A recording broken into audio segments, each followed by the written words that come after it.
Sederalun, Pengadilan Negeri Losmawe, Selasa 10 Desember, menggelar agenda tuntutan terhadap perkara anak dipaksa mengemis hingga dirantai oleh orang tuanya. Kedua terdakwa dalam kasus ini adalah ayah tiri korban, Muhammad Ismail, 39 tahun, dan Uli Grafika, 34 tahun, selaku ibu kandung korban.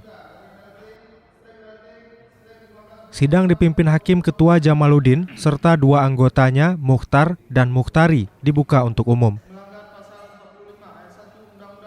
Dalam dakwaannya, jaksa penuntut umum menuntut kedua terdakwa dengan kurungan penjara selama 5 tahun dan denda masing-masing 10 juta rupiah, subsidiar 3 bulan penjara.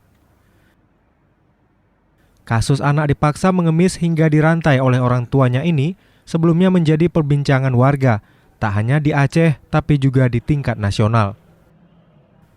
Peristiwa itu terungkap setelah beredar rekaman video saat anak itu dirantai hingga kemudian dijemput oleh prajurit TNI dari Koramil setempat.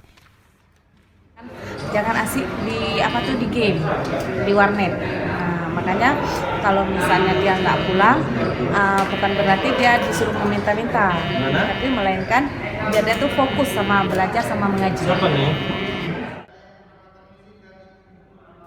Dari Losmawe, Saiful Bahri, Serambi On TV.